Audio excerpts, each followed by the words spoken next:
Okay, here we go. Stand by. 3, 2, 1. The thinking atheist. It's not a person. It's a symbol. An idea. The population of atheists in this country is going through the roof. Rejecting faith. Pursuing knowledge. Challenging the sacred. If I tell the truth, it's because I tell the truth. Not because I put my hand on a book and made a wish. And working together for a more rational world. Take the risk of thinking for yourself. Much more happiness, truth, beauty, and wisdom will come to you that way. Assume nothing. Question everything. And start thinking. This is the Thinking Atheist Podcast. Hosted by Seth Andrews.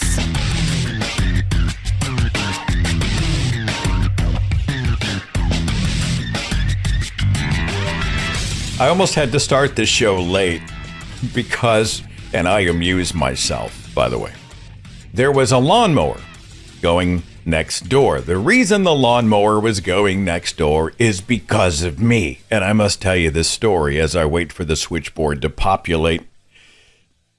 So there's this empty lot right next to our home. And the builder or the owner of the lot doesn't like to mow it. And I get it. We've had a lot of rain and sometimes the grass gets tall and it's first world problems. Totally, I'm not that person, but it was insane. It was like 3 feet tall and out of control. And this is a chronic thing. And so I went on the neighborhood's Facebook page, and the neighborhood does have like a community page. And I posted an image which I had photoshopped. So I went out with my phone. I took a picture of the overgrown lot. And I came back here into Photoshop. And I put a bunch of rhesus monkeys. I photoshopped an entire troop of rhesus monkeys that were all frolicking around this overgrown lot in the grass and the weeds. It was actually pretty impressive. I was pretty happy with my work considering I did it on the fly. And I posted it and I tagged the lot owner because I'm a jerk, apparently. And I said, I'm not saying that the lot next door is overgrown and out of control, but a troop of rhesus monkeys has taken up residence there, and all the screeching is making it hard to sleep at night. Everybody had a big laugh. First thing this morning, mowers are out there. That's just awesome. And honestly, and this sounds kind of, well, maybe it doesn't. Maybe you get this. Another reason I don't like for them to let it overgrow is because we have a ton of bunnies in the neighborhood. A lot of rabbits. They're everywhere. They like to get in our little garden and they live behind the trees and they're frolicking here and there. And, you know, some people say they eat the plants. Hell, I don't care. They're bunnies. Right? They're little rabbits. So cute. But the rabbits like to take up residence in the tall grass. And so when they wait till it's 3+ feet, sometimes the bunnies cannot get out of the way of the mower. And I'm going to spare you the details, but it's as bad as you would think because I stumble upon the aftermath when I'm walking Linus. Totally gruesome, totally avoidable. So part of me is like, save the bunnies. Mow the damn lawn occasionally. Anyway. That's my first world problem and easy amusement today. So if you ever need someone to Photoshop some rhesus monkeys into your neighborhood, just call me if I'm not busy. If I'm not too busy, I will do that. I have been reading, and by the time this show airs, the headline will be a few days old. I've been reading about our director of the National Institute of Health, who has been swimming with his family in fecal water. It's awesome. It's awesome. What better metaphor could there be for our times? As posted on NBC News on the 12th of May, Health and Human Services Secretary Robert F. Kennedy Jr. posted photos of himself and his grandchildren swimming in waters known to be contaminated during a Mother's Day hike in Rock Creek Park. In one of the photos from Sunday, Kennedy is seen fully submerged in the water with his grandchildren swimming in spite of an ongoing National Park Service advisory against coming in contact with the water in the Washington, D.C. park, quote, due to high bacteria levels. The same notice says swimming and wading are not permitted due to health risks. Stay out of the water to protect stream banks, plants, and animals, and keep you and your family, including pets, safe from illness. Rock Creek has high levels of bacteria and other infectious pathogens that make swimming, wading, and other contact with the water a hazard to human and pet health. And there are photos of RFK Jr. and his grandchildren swimming in fecal matter. What better metaphor for our times? FYI, because of popular demand, that drawing that I did for the Recovering from Religion fundraiser last year, the drawing of my cat that Matt Dillahunty tattooed to his leg when we reached a fundraising goal, it is now merchandise. Somebody's like, put that on a t-shirt and I would buy it. And I couldn't believe it. This was months ago. Are you kidding me? Yes, please. I must have this, they said.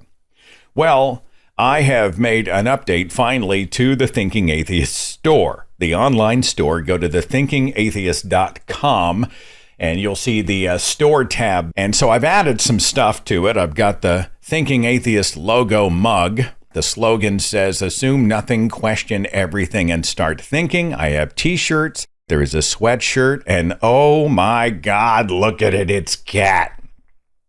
And you can get the shirt in gray or in white.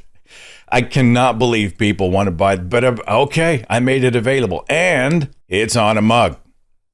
Now, some people are like, well, I'm going to pay $8 for a mug or $10, and these are $14, $15, $16. And I can't remember what the prices are. I ain't getting rich on the store. You know what I'm saying? But the nature of the beast is that the provider, the fulfillment house takes their cut, and then the rest goes to me. So there's like a wholesaler, retailer kind of a thing. So, it's not, are they super cheap? No. Are they super expensive? No. But you have to think of it in terms of supporting the channel and the work and getting some swag along the way. So here I am showing you, I've got the mugs, I've got t-shirts, I've got cat, I've got a tote bag. Oh, look, a mouse pad, stainless steel water bottle and all that. Thethinkingatheist.com. And then you click the store tab. I didn't put The Thinking Atheist on the products themselves. And it's not because I'm a coward, it's strategic, because I like the idea of the logo and the slogan as conversation starters. I've had people who have contacted me and they said, look, my religious parents came over and we had coffee. And I served them coffee in a Thinking Atheist mug, with your logo on one side, the thinking person icon with the A in it. And on the other side, it said, assume nothing, question everything, and start thinking. And my religious family members said, wow, that's awesome. I think we should all be thinking. So they were drinking heathen brew. I just thought that was awesome. So anyway, thethinkingatheist.com. And then click on the shop icon. Taking your calls on whatever subject is on your mind. The number is in the show title. Just dial me up or use the web link and let's talk. I've got 904. Juno. Welcome, Juno. Can you hear me? Yes, I can. How you doing? I'm well. Let's talk. What's on your mind? So I spent a lot of time yesterday on Blue Sky consuming far too much political content and had a bit of a revelation this morning as a result of that. And I'm hoping you can poke some holes in my hypothesis. My idea is, well, for me, the standard for holding a public office is being able to demonstrate empathy at that scale. So if you want to be a mayor, you need to be able to demonstrate having empathy for your entire city. If you want to be president, then you need to be able to hold the entire nation in your heart at once. The revelation I had this morning was that I hold the same standard to claims of deities. Because to me, the Christian God, at the very least, does not demonstrate empathy for his creation. Does that make sense? Yeah, it does. I'm not sure if gods would be required to be empathetic. Isn't our history, or mythology rather, filled with the stories of angry gods? True, yeah. And that's basically, a reason I am an atheist. Yeah. And I was really just hoping that, I could have somebody to bounce the idea off of, to find the holes, and because it feels too simple, Oh, I think it's probably one piece of the much larger puzzle. But would I expect a benevolent father to act with benevolence? Would I want empathetic behaviors and attitudes from an all-powerful creature? Yeah, I certainly would. I would take that over the cruelty and the vengefulness and the judgment and the bigotry and the jealousy and the hate and all that stuff. So, I don't know that your position is flawed. I think it's probably a much broader question, but this is certainly a piece of that conversation. Sure. Fair enough. All right. Yeah. Thanks, Juno. Yep. All right. We'll see you soon. Thanks. Bye. Was it Elon Musk who said that empathy was a problem? We see the oligarchs who were saying that. This is an article from March of this year.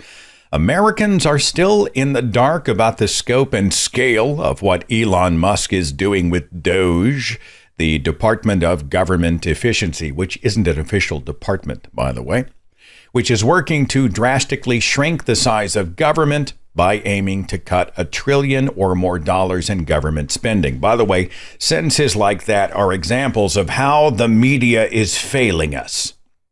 That is from CNN. I'm sorry, drastically shrink the size of government. This is messaging, right?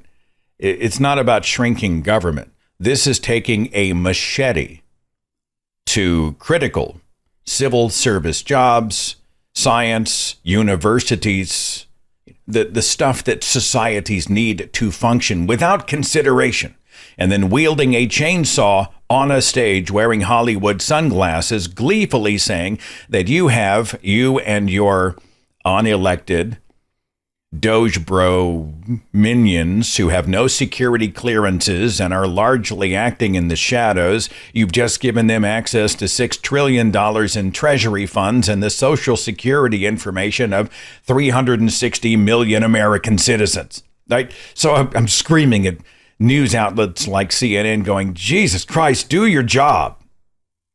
They're not working to drastically shrink the size of government with cuts. This is a coup. It's a power grab. It is a blatant violation of our norms, our laws, our Constitution, as the invertebrates in Congress sit there and allow it all to take place. Do you guys see that $400 million plane that Qatar just gave to Donald Trump? The memes are awesome. Ann Coulter, conservative firebrand, goes on social media and says, well, nobody griped whenever the president was given the gift of the Statue of Liberty by France. And somebody rightly responded, yeah, but he didn't take the Statue of Liberty with him when he left office. Right? And that was a gift to the nation, not to one dude. Meanwhile, Trump is telling everybody that austerity should be the order of the day. Why should your children play with 30 dolls when you could cut back with the rising costs of everything from groceries to other items to your mortgage, everyday bills? Why in the world should your children have 30 dolls when they could play with only 2? It's time for you to cut back. Oh, what a lovely $500 million plane that is. Jesus. This blows my mind. Caitlin at 970. Hi, are you there? Yes, I'm here. Welcome. What's on your mind?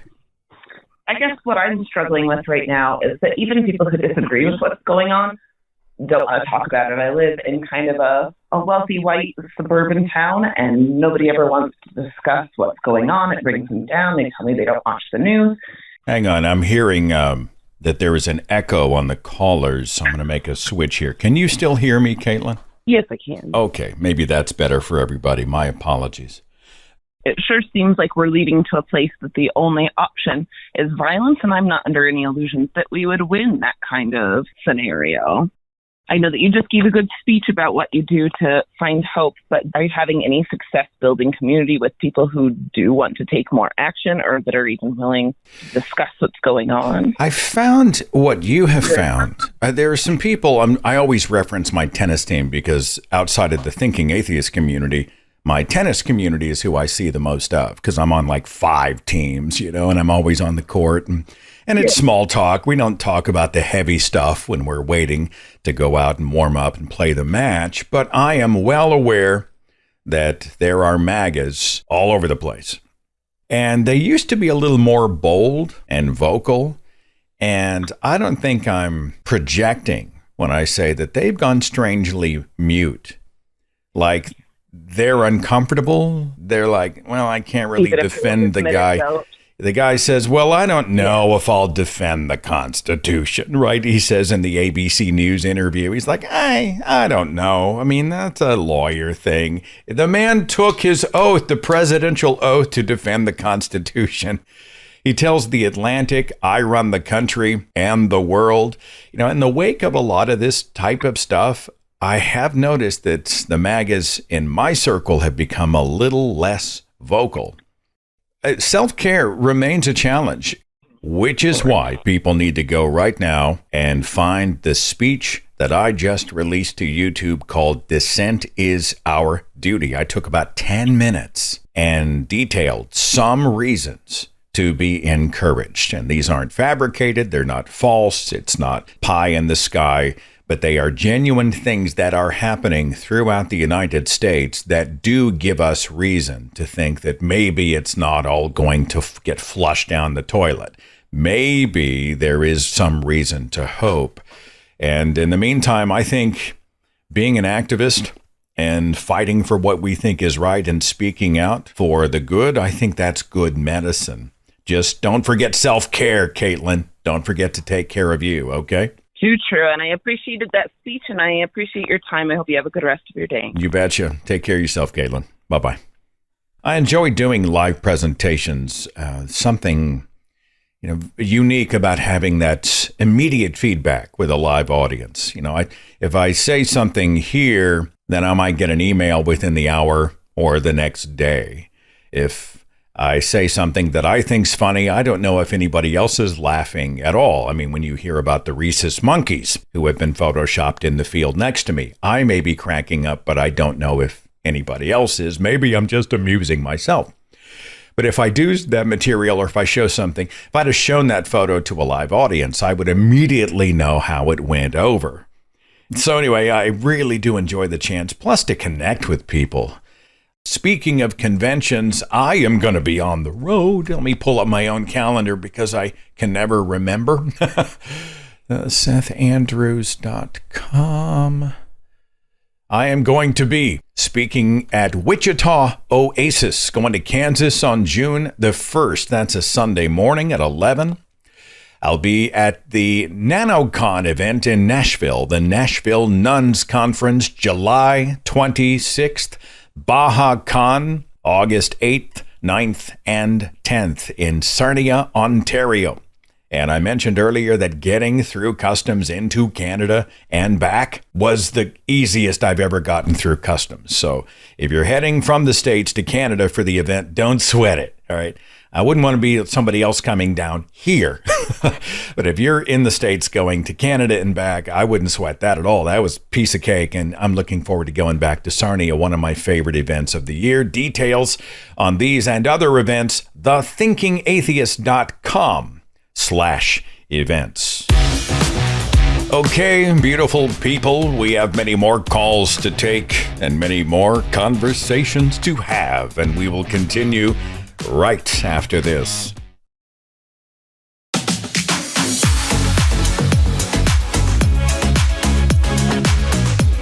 appreciate your support so much on Patreon. Thank you for, I don't know, whatever your partnership entails, whether it's $1 a show or $1 a month, whatever. If you would like to support me and the work, patreon.com/Seth Andrews. 612, I don't see a name. Who's this? This is a Seth Nelson. Seth. If you will believe it. A fellow Seth. There used to not be very many of us. I've met more and more as I've gotten older, and I've seen a few famous Seths out there. Seth Rogen, Seth Meyers, etc. What's on your mind, Seth? What do you want to talk about? Well, first I would like to talk a little bit about Trump, and I found a really good article that shared to Facebook that was called "The Warning Was Real. Trump's executive order confirms the move towards martial law" by Tony Pentamali. And I just want to read the last paragraph because I had something to say about it. He says, "Trump counts on your passivity. He counts on your fatigue. That's why he moves in bursts, a flurry of orders, each more authoritarian than the last. Until the norm becomes submission, we must not submit. The first time around, Trump tested the waters. Lafayette Square, Portland, Muslim ban, family separation. This time he isn't testing, he's executing. The streets are being militarized. Civilian oversight is being gutted. Law enforcement is being deputized as the federal government's domestic army. And the groundwork for invoking the Insurrection Act is already finished. If Trump formally declares it, there will be no need for panic, because the tanks, the raids, the silencing, the dissent, and the crushing of opposition will already be in place. This is not a future threat. This is a present reality.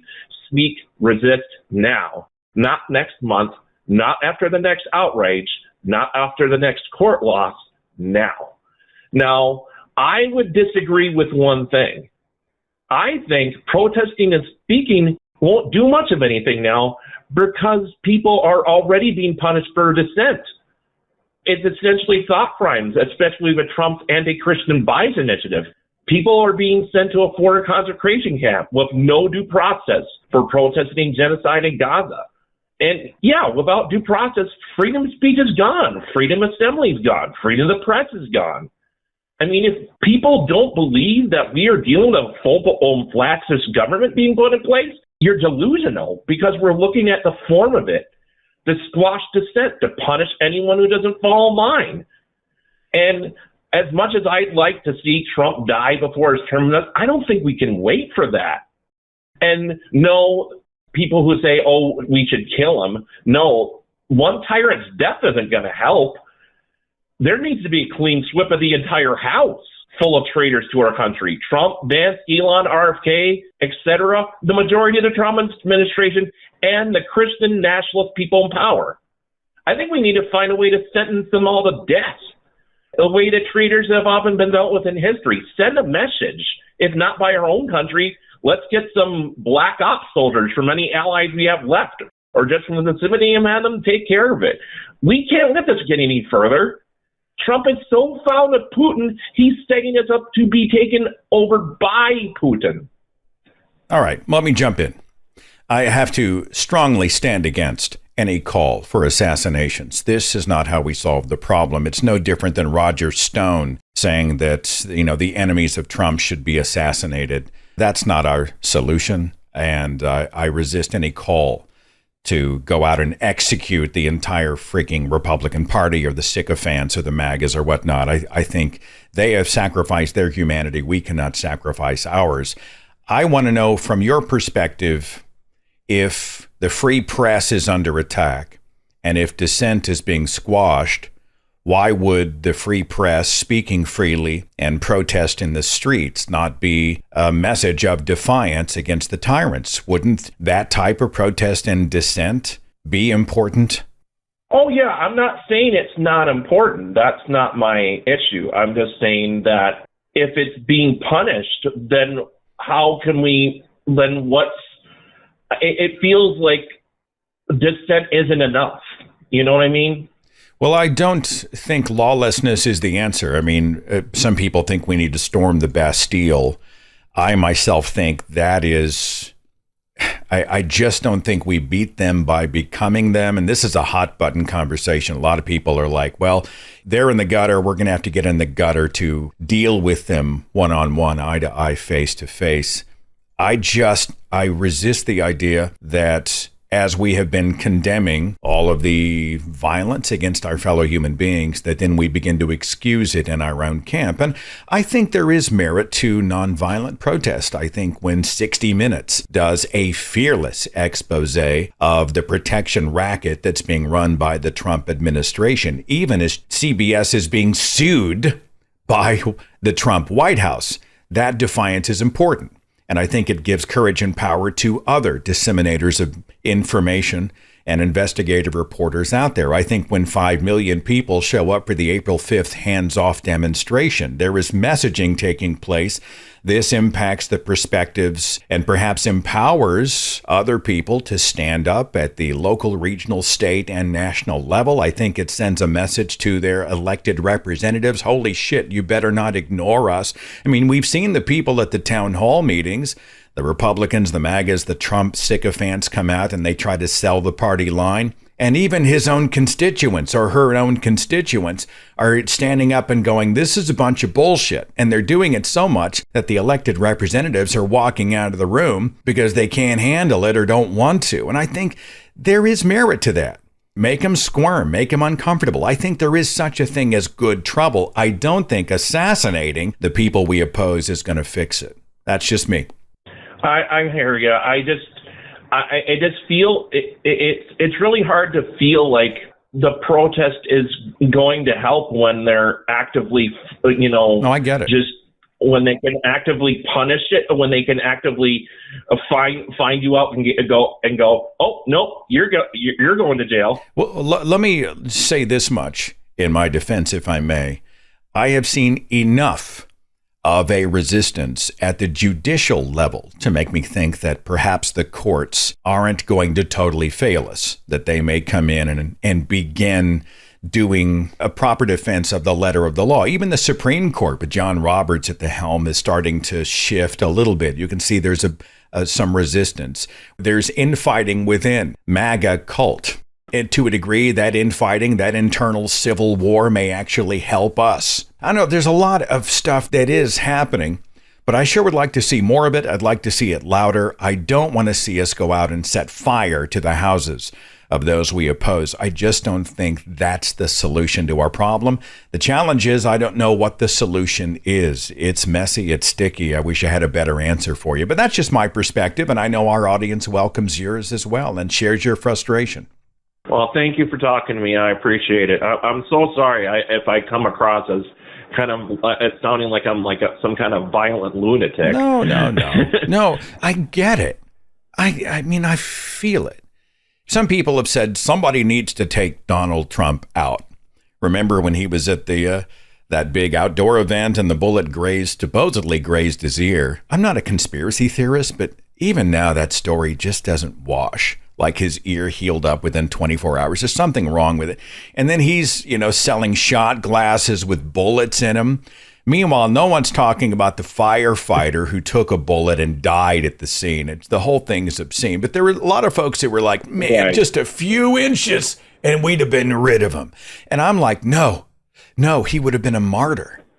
And then his cult would have... That is something I genuinely thought myself, is that is if you take him, that's one of the things I worried about, is because there's so many people on the MAGA side that just worship this guy, that we would make a martyr out of him if he's gone. Well, but I do still wonder, why didn't the guy bother to double tap? He would have done it. He would have succeeded. I'm uncomfortable. One of us is getting a visit from the Secret Service before this is all over. Dude, I'm one of those guys who thinks, was it James Fell who said, cholesterol, you have one job.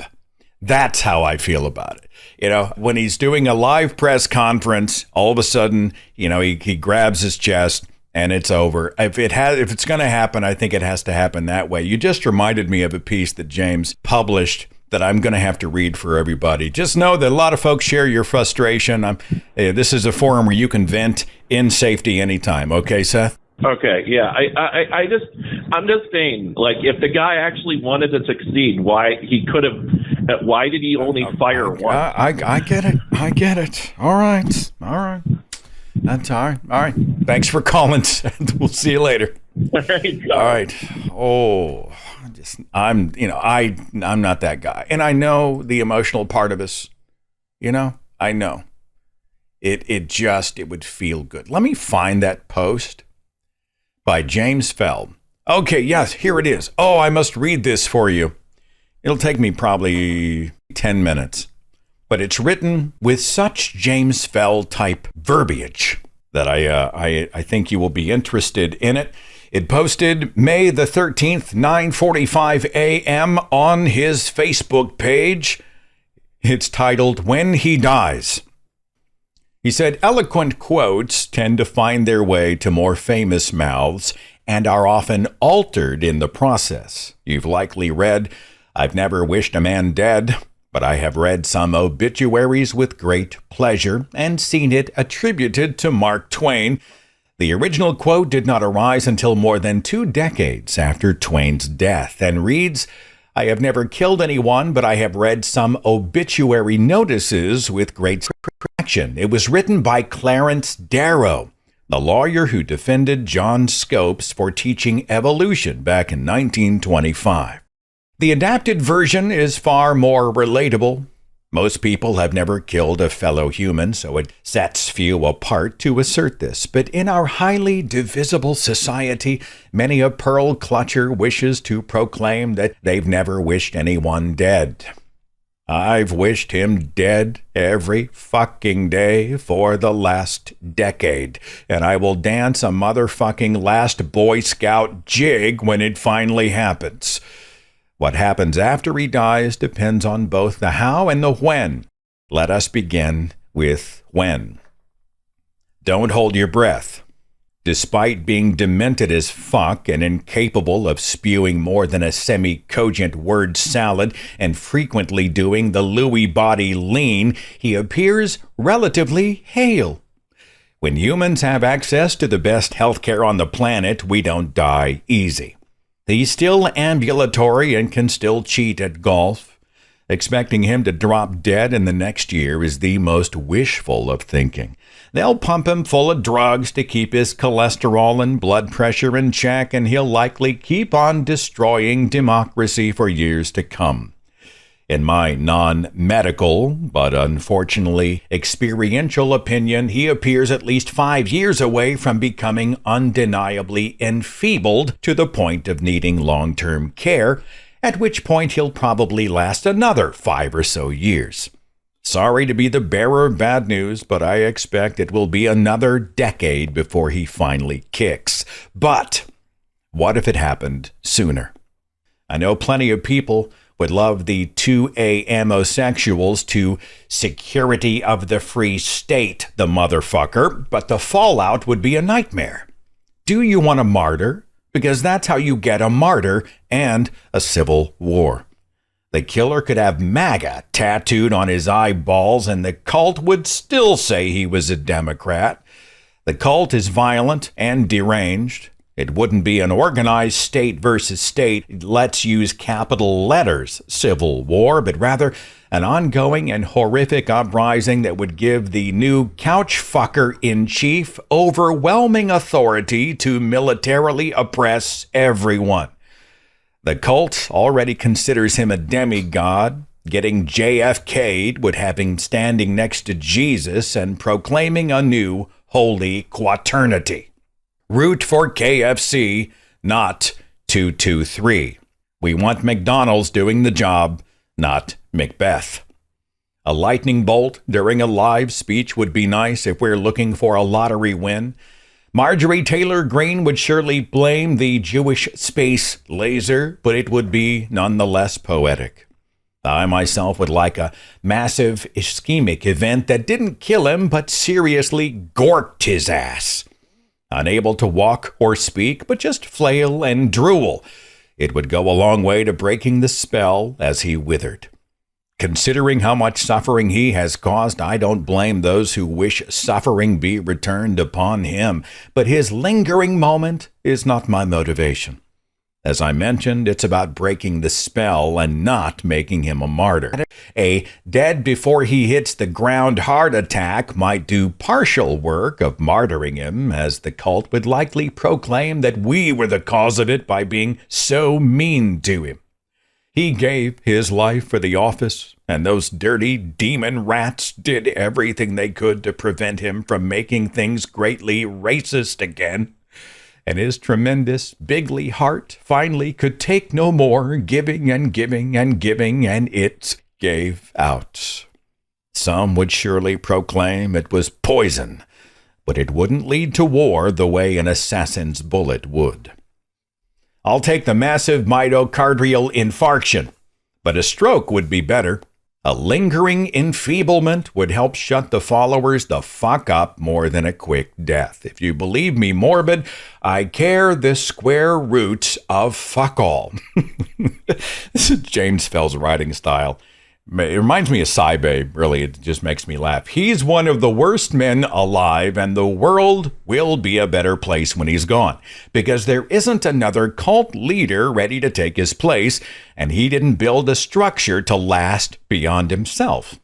L. Ron Hubbard was a cult leader, but he built Scientology to last beyond his death and created a system that keeps people locked into it. Same for Mormonism.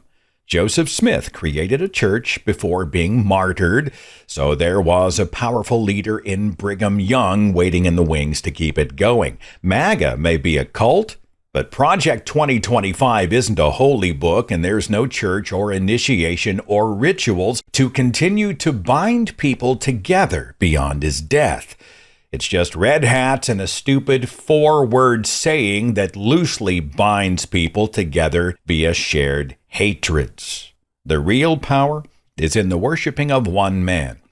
And so long as he's not made a martyr, the cult won't last long past his demise or significant debilitation.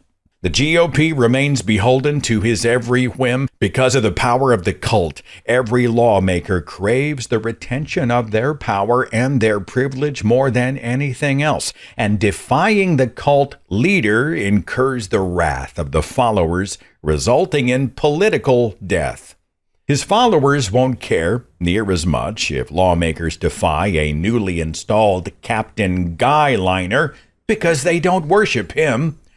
The perceived strong man, who is seen as both an everyman as well as an exceptional man, is rare indeed. Such a leader is viewed as a man of the people, and to go against him is to be an enemy of the people. Such rulers are uncommon, but when they arise, they can bind tens of millions together in a common and hateful cause. Currently, there is no number 2 piece of shit to whom the torch can be passed. No institutionalization of this cult of hatred to keep them all in thrall. Things will not miraculously be all better if the fatty deposits in his blood vessels suddenly stop the transport of oxygen to his brain, but they would still be better. Some proclaim things would not improve at all, or perhaps even get worse, under the reign of Vladimir Futon, creating his own Ottoman Empire, but I don't see it. Wormtongue doesn't have legions of adoring fans who are sofa king willing to tase their balls to death while storming the Capitol in his name, and neither does anyone else. Speaking of January 6th, what would have been most preferable was him rotting in a prison cell. But the ass-dragging Merrick Garland due-processed America right out of due process. The power of the hate cult is what got us into this mess. America was never great. It experiences varying degrees of inshittification, and right now it's at peak shitty and getting more excremental each day. A couple of clogged arteries could set the nation on a path toward something a bit less made of poop. Come on, cholesterol. James Fell. He cracks me up. He's got a book that came out a few years ago where he chronicles various moments in history in his own unique and often profane way. And the book is appropriately titled, On This Day in History, Shit Went Down. And I would have paid real money to be given the chance to narrate that sucker, because I would have totally voiced it for him. I should have volunteered. I'm sure, I don't even know who he had narrated, but that sounds like a project I'd like to be a part of, because it's fun to read. As you can tell, I really enjoy myself when I read his material on the show, him and the Psy Babe. Can I link that? I'll throw it in the chat. And I'll try to remember to go back and put it in the show notes when the broadcast goes out. Robert has posted Aneurysm 2028. Yeah, I think that's a better solution.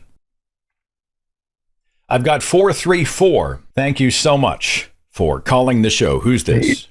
Hey, Seth, this is Tim. I actually talked to you a couple weeks ago. I'm so happy that I got this part of the show because it kind of falls in the line of what you guys were talking about. I had told you a while back I came from some place that was very conservative that made Oklahoma look secular. I actually live in Lynchburg, Virginia. I grew up literally next door to Jerry Falwell. I knew him on a first name basis, all that kind of stuff. And I think of like Trump, and I'm going to push back on a little of something you said in the last time we talked, where you said, I asked you about Noske Minicum and knowing thy enemy. And I'm going to push back. I don't necessarily know if Trump is the enemy. I think Trump is more of the mouthpiece of the enemy, which is bad ideology.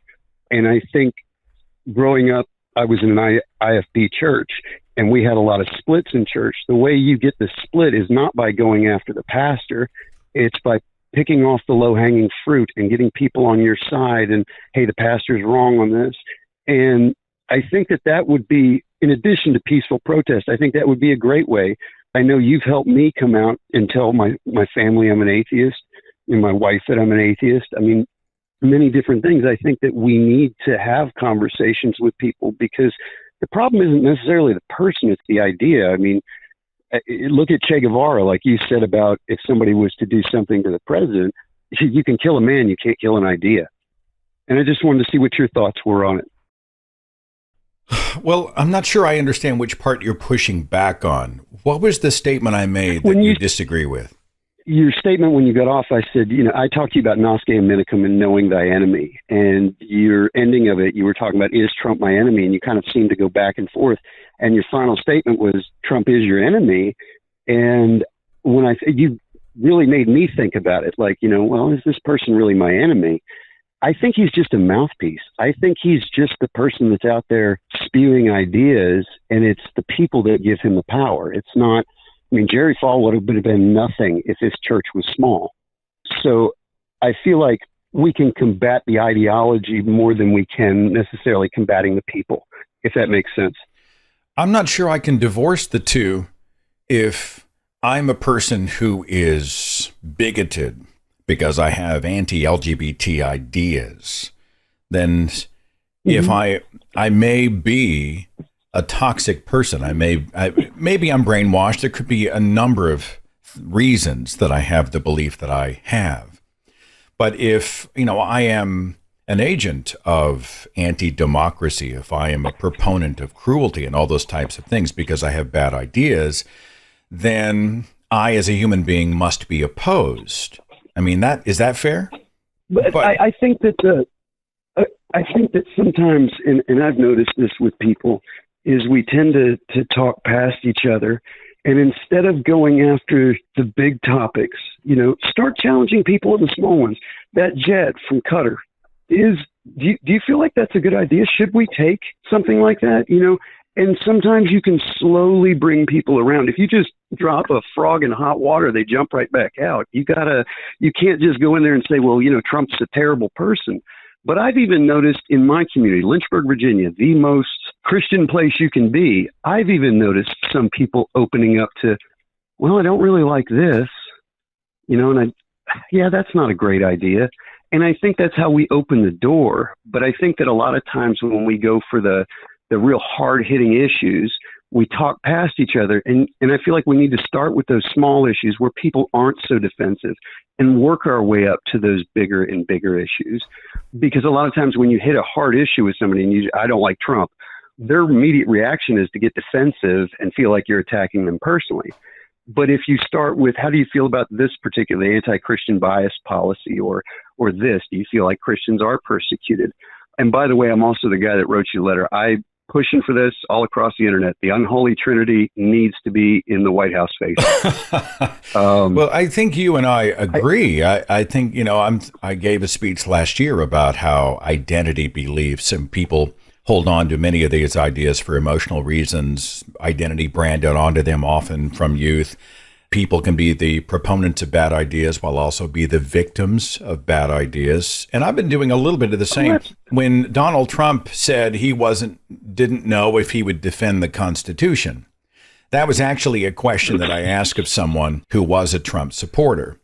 And it was a way in. It wasn't, oh my God, this man's an enemy of the Constitution. I said, did you hear that interview that he did on ABC where he said he didn't know if he would defend the United States Constitution while the presidential oath says that this is one of his main jobs? Did you see that? What's your perspective? And it shifts the burden onto them without making them feel unsafe. I think you and I agree.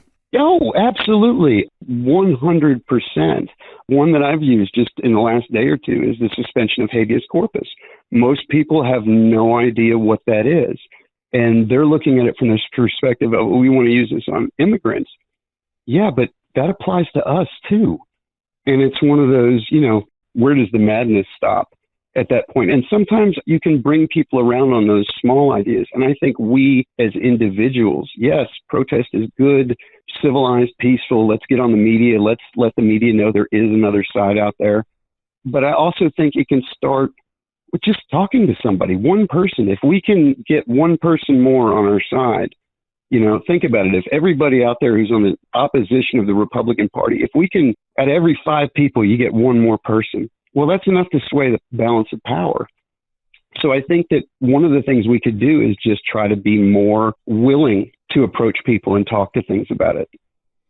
If you can convert 1 in 5, I want your autograph. I know that was a really.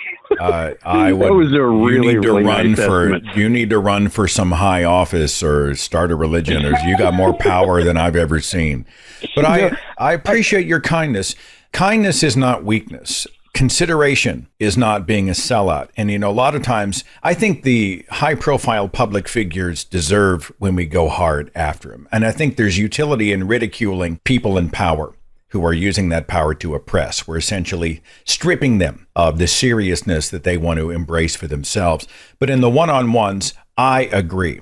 I don't walk in and say, fuck you, MAGA, if the goal is to try to open their minds or bring them out of the cult. It's going to cause them to double down, lock down, fight, flight, or freeze. We have to provide more of a, I know people hate it when I say this, but we have to create an atmosphere where there is a little more safety, where they can have those moments of consideration while being confronted with opposing ideas. And so, there's merit to that. So I think you and I largely line up on that, my friend. Well, growing up in an IFB church, we were taught homosexuality was wrong. I met a guy who was homosexual. The guy's great. He's a wonderful human being. And I realized that the only reason I felt that way is because that's what I was raised in. That's what my parents taught me to be. You can probably relate to this. I know a lot of people that are racist just because their family is racist. They can't provide a good reason for not liking a group of people. And I think that that's part of the problem is a lot of people have been indoctrinated in this idea coming up. These young voters, the 20-somethings, the 30-somethings, were raised by people that had this ideology. But when you approach them directly, they can't really give you a good reason other than this is the way I was raised. It's an identity. It's unconsidered, and it's often human nature. Tribalism links back to our primate past. We are all meat-covered skeletons who are, for better and worse, evolutionarily linked to our primate past. And I think understanding tribalism and how that type of thing happens is important. And I think it will help tool us up for conversations we're having with other tribes as well. I appreciate your call, my friend. It was a pleasure to speak to you again. Keep doing the good work, sir. All right. Thanks for calling. I'm releasing a video maybe next month or the month after with Drew McCoy, who is the host of Genetically Modified Skeptic. And he has been speaking a lot about how he approaches believers with kindness whenever possible. And, Drew's got this really relaxed, kind of an easy way about him. He puts people at ease, at rest. He makes them feel calm. And some people oppose his approach because they think it's weak. And we were talking about that, and I just don't think kindness is weakness. Often kindness is strength. I'm not saying we sing Kumbaya with racists, but I do think we have to walk in as creatures of consideration to figure out, well, how did this happen? What is their background? What are the gears in the machine? How do we fix the machine? How can we empower them to do some self-reflection? Because it has happened. You're listening to somebody who came out of a Fox News, Rush Limbaugh, Ann Coulter. Jesus is a capitalist conservative evangelicalism, and I escaped. Maybe there's hope for other people as well. That's all I'm saying, and I think it's fair. Okay, this seems like an appropriate time to get into some of the science regarding beliefs and the brain. We've been talking a lot about why we bring facts to people, and people just don't care. There is a professor at the University of Connecticut, Dr. Keith Bellizzi. He is a professor of gerontology in the Department of Human Development and Family Sciences, and he penned an article for the college called Cognitive Biases and Brain Biology Help Explain Why Facts Don't Change Minds. I'm going to read that for you in just a second.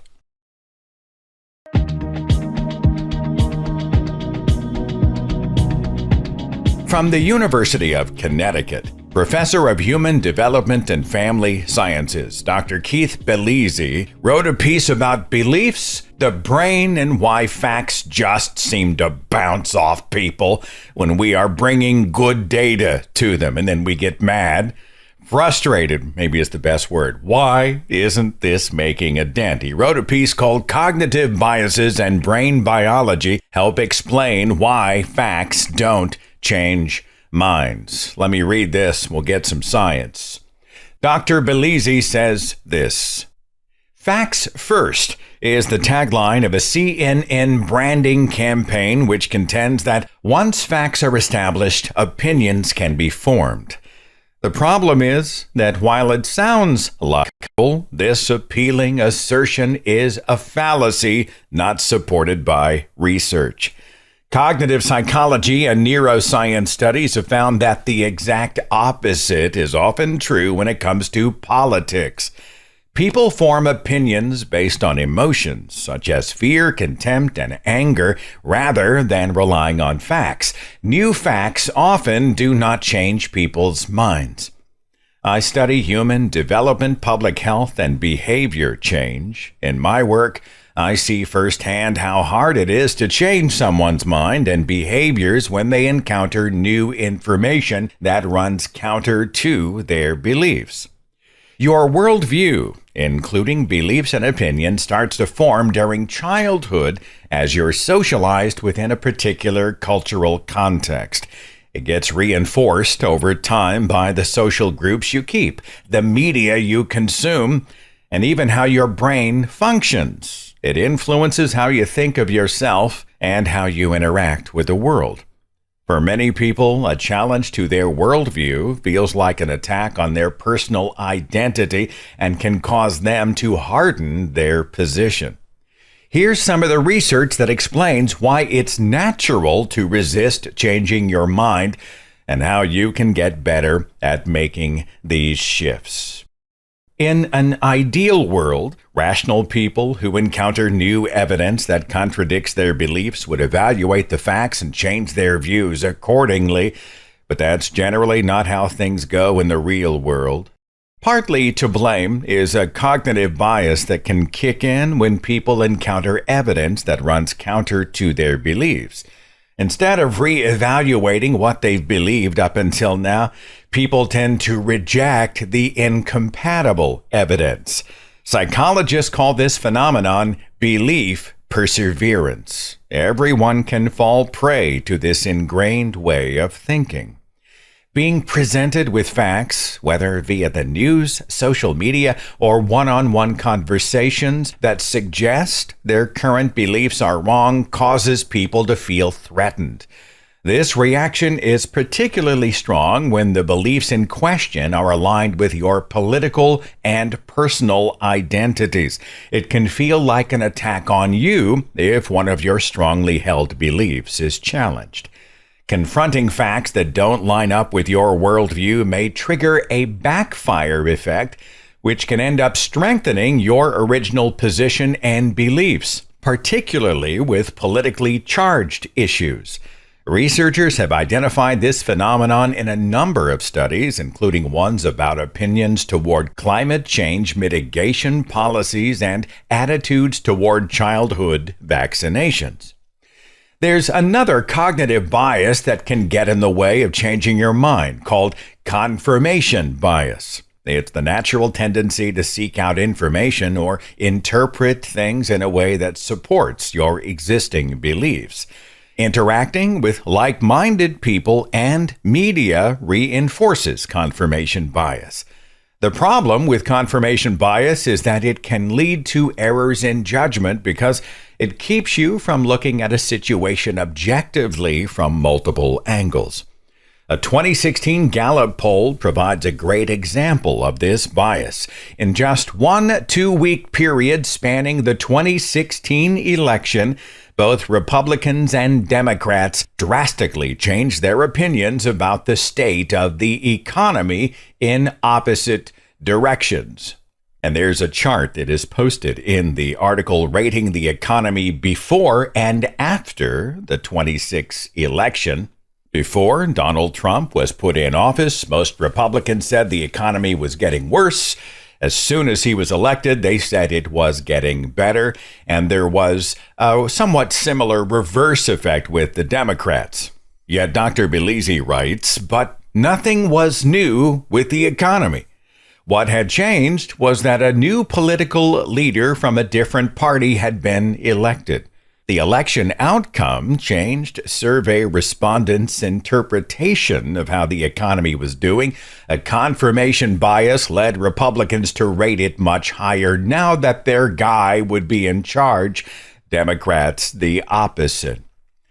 Cognitive biases are predictable patterns in the way people think that can keep you from objectively weighing evidence and changing your mind. Some of the basic ways your brain works can also work against you on this front. Your brain is hardwired to protect you, which can lead to reinforcing your opinions and beliefs even when they're misguided. Winning a debate or an argument triggers a flood of hormones, including dopamine and adrenaline. In your brain, they contribute to the feeling of pleasure you get during sex, eating, roller coaster rides, and yes, winning an argument. That rush makes you feel good, maybe even invulnerable. It's a feeling many people want to have more often. Moreover, in situations of high stress or distrust, your body releases another hormone, cortisol. It can hijack your advanced thought processes, reason, and logic, what psychologists call the executive functions of your brain. Your brain's amygdala becomes more active, which controls your innate fight or flight reaction when you feel under threat. In the context of communication, people tend to raise their voice, push back, and stop listening when these chemicals are coursing through their bodies. Once you're in that mindset, it's hard to hear another viewpoint. The desire to be right, combined with the brain's protective mechanisms, make it that much harder to change opinions and beliefs, even in the presence of new information. In spite of the cognitive biases and brain biology that make it hard to change minds, there are ways to short-circuit these natural habits. Work to keep an open mind. Allow yourself to learn new things. Search out perspectives from multiple sides of an issue. Try to form and modify your opinions based on evidence that is accurate, objective, and verified. Don't let yourself be swayed by outliers. For example, give more weight to the numerous doctors and public health officials who describe the preponderance of evidence that vaccines are safe and effective than what you give to one fringe doctor on a podcast who suggests the opposite. Be wary of repetition, as repeated statements are often perceived as more truthful than new information, no matter how false the claim may be. Social media manipulators and politicians know this all too well. Presenting things in a non-confrontational way allows people to evaluate new information without feeling attacked. Insulting others and suggesting someone is ignorant or misinformed, no matter how misguided their beliefs may be, will cause the people you're trying to influence to reject your argument. Instead, try asking questions that lead the person to question what they believe. While opinions may not ultimately change, the chance of success is greater. Recognize we all have these tendencies and respectfully listen to other opinions. Take a deep breath and pause when you feel your body ramping up for a fight. Remember, it's okay to be wrong at times. Life can be a process of growth. And again, that's the article by Dr. Keith Belize of the University of Connecticut. Cognitive Biases and Brain Biology Help Explain Why Facts Don't Change Minds. And being along with you on the front lines of many of these conversations and having felt the frustrations of the brick wall brains, I understand why you might not even want to start. I found myself thinking, nothing's going to make a dent. I've for 10 years have said, well, this will be the breaking point, and it just wasn't. This will cause people to wake up from the coma, and it just wasn't. And so I get it if you decide not to engage and perhaps focus on other targets, for lack of a better word, other opportunities out there. But if you do find yourself, if I find myself in direct proximity to somebody who is holding on to a horrible idea, maybe there's some information here about brain science that might help us not only influence someone else's thinking toward better perceptions, better ideas, but maybe even make us more self-reflective. We are all flawed, fallible human beings, and we can all be wrong. And being aware of that, I think, is probably one of the best defenses. Okay, a bonus show is coming up here later this week. I recently I was a guest on the God Awful Movies broadcast with Noah Lugeons, Heath Enright, and Eli Bosnick. And these guys irreverently review Christian movies. And Christian movies are not as bad as you think. They're worse.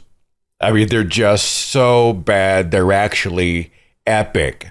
And the GAM, the God Awful Movies guys, review Christian movies, and they were up to like show 500, and they invited me back for a 1980 classic called The Second Coming.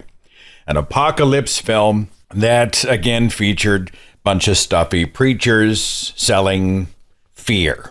And so we aired that show, I guess it's been a couple of months, and I asked the guys if I could rebroadcast it here because we have a lot of audience members who haven't heard of GAM or haven't yet been over there, and I just thought it'd be fun to signal boost it. So you may have already heard it on the other channel, but in a few days for free to everybody, patrons, etc., it's going to go out on this channel, and it's big fun. And so that's coming up in just a few days. Just something extra to listen to. And I will see you back here officially next week. Be safe, take care, see you soon. Follow The Thinking Atheist on Facebook and Twitter. For a complete archive of podcasts and videos, products like mugs and t-shirts featuring the Thinking Atheist logo, links to atheist pages and resources, and details on upcoming Free Thought events and conventions, log on to our website, thethinkingatheist.com.